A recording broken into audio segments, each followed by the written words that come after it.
This is a big CNN News 18 exclusive. Pakistani clerics influencing and pressurizing Bangladeshi government to adopt blasphemy law like Pakistan at a massive gathering in Dhaka's historic Sohrawardi Udyan. Maulana Rahman and Aurangzeb Farooqi along with 19 clerics demanded blasphemy law in Bangladesh ahead of general elections. The clerics also targeted the Ahmadiyya community, calling for them to be declared non-Muslims. So we have CNN News 18 Siddhant Mishra joining us live. Siddhant, could you please tell us what evidences exist that Pakistani clerics directly pressured the Bangladeshi government to consider a blasphemy law? And most importantly, what was the government's immediate response to it? Or do we have a response yet? Well, Sukanya, look, when Sheikh Hasina was the Prime Minister of Bangladesh, perhaps she made sure at that point in time that no such provocative speeches, sermons, are delivered in Bangladesh. In fact, the fundamentalists, extremists were not allowed to invite the fundamentalist and extremist group were not allowed to invite the Pakistani clerics to come and address gathering in Bangladesh. But scenarios have changed after Muhammad Yunus coming to power, and in fact, now we're getting to know that that at Dhaka's Sohrawardi Udyan, the historic Sohrawardi Udyan, which witnessed the famous speech of Sheikh Mujibur Rahman. Perhaps there, this gathering was organized, and in fact, Pakistani clerics are influencing and pressurizing Bangladeshi government to adopt blasphemy law like Pakistan in Bangladesh ahead of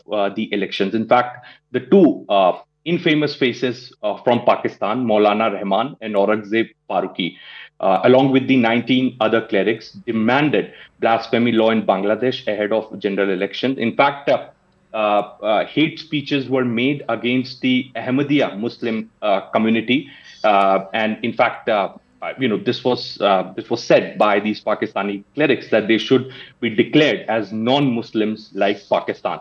In fact, the supporters of the Pakistani clerics also raised slogan "Kabul se Bangladesh tak ek kalima, hum jeetenge." So as per the expert, this message has to do more with setting up jihadi extremist network in South Asia. This famous, as I mentioned before, this famous Udyan is famous for Pakistani army surrendering to Bangladeshi army in 1971, and Sheikh Mujibur Rahman delivered this historic speech.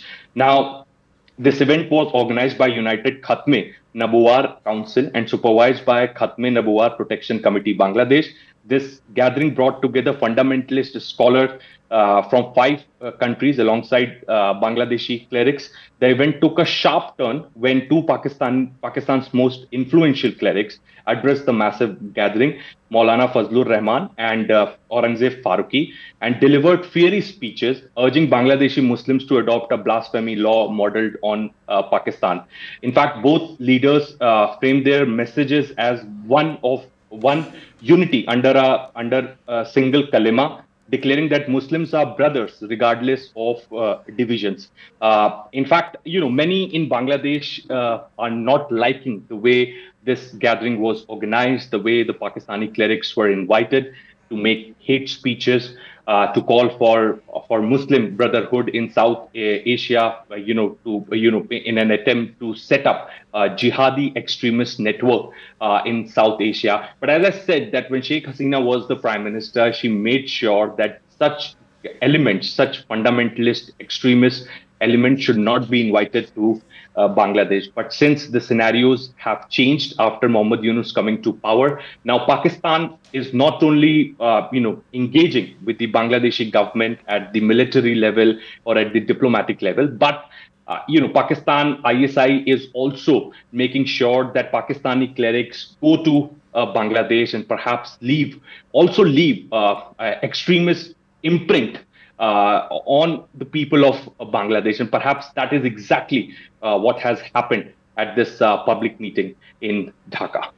Right. So you mentioned two excellent points. One was the proposal which suggests that Ahmadiyya community be declared as non-Muslims. And then Sheikh Hasina, when she was the Prime Minister, she made sure that all these things did not happen. But now we have Yunus as the head of the government, so the scenario has changed.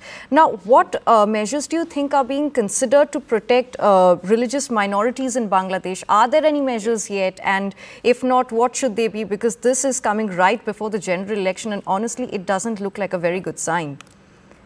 Yeah, that's right, Sukanya. And in fact, also, given the law and order situation in Bangladesh, Sukanya, this gathering should not have been allowed by the authorities because also there is a verdict which is pending from the International Court of Justice of Bangladesh on 17th of November. In fact, there is massive police patrolling and law and order enforcement, not only in Dhaka, but whole of Bangladesh.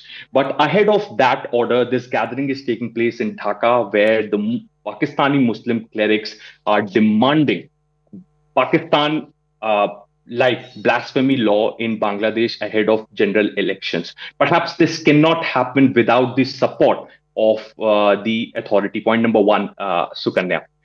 Point number two, it's very important to highlight that this is how ISI, penetrate into the society of any country.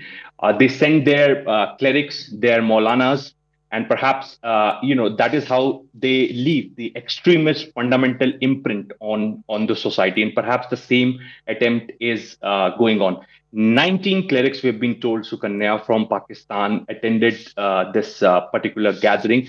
I don't have the exact figure how many of them were allowed to speak, but the two infamous figures of Pakistan, Maulana Fazlur Rahman and Aurangzeb, were allowed to deliver speeches. They made hate speeches in Dhaka.